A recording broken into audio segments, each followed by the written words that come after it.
what's up, everybody? Keith here. Got another story for you. This actually isn't. This didn't happen to me.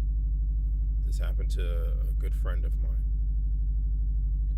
I won't reveal his name. I'll keep that secret. We'll just call him Steve. And Steve slept over his cousin's house, and we'll call him Robert. So Steve slept over cousin Robert's house. So they're getting ready to go to bed, and in the room, pretty much if you're facing me, the window is right here to my right. I'm sleeping in the bed, and in the middle, there's two beds, excuse me. I'm sleeping the one by the window, and the other one is by the door. And right in between that is Robert. I think that's how I called him. Steve and Robert. Robert is sleeping on the floor because the other bed is being occupied by his brother. So Robert gave Steve, my friend, his cousin, he gave him his beds to sleep in. And then in front of Steve is a chair against the wall, at the foot of the bed. It's against the wall. It's probably maybe 3-4 feet away from the foot of the bed.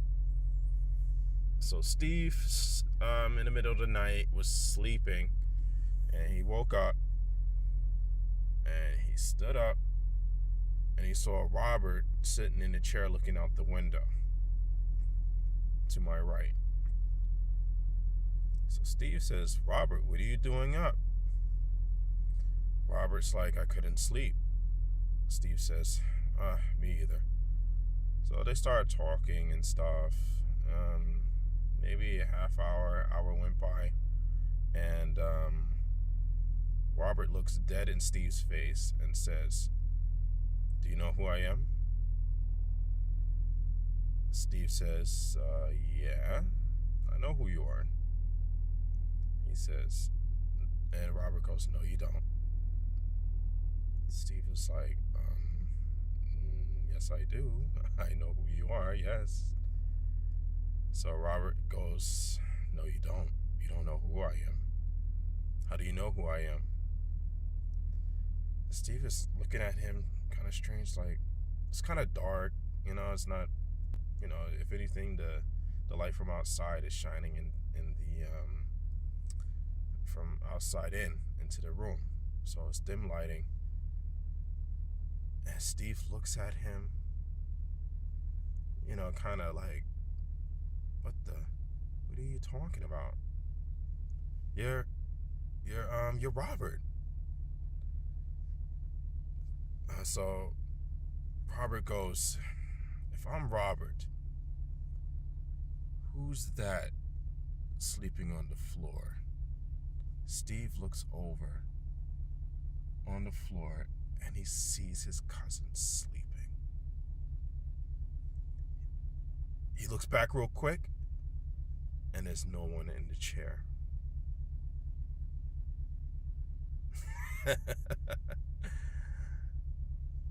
My friend Steve said he couldn't sleep for the rest of the night.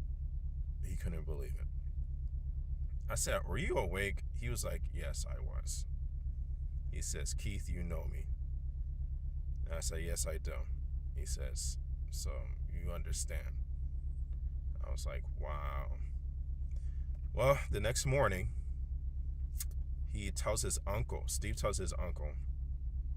Robert's father, what happened last night. So what he says is, "Oh yeah, that's been happening a lot lately." So Steve's like, "What do you mean it's been happening a lot lately? What's going on?" He says, "Yeah, I decided to stop drinking, stop smoking, and stop doing all this bad stuff because it's causing me pain and it's my family. So I decided to do better." And he says, I think the devil's mad at me because I decided to stop doing all those low level things. And I was like, whoa, holy smokes. And I've heard that if you start to change your ways, let's say you were doing really bad and you decided to go for the good, they these low level beings aren't happy about that because they're feeding off of you. So they attack you and your loved ones and whoever's around you. You know, because they know that you're trying to do better in your life. That's pretty much what I'm getting at that story. But isn't that scary? Ooh, so be good for goodness sake. Whoa, somebody's coming. Somebody's coming. I got that from Ghostbusters. I love that movie.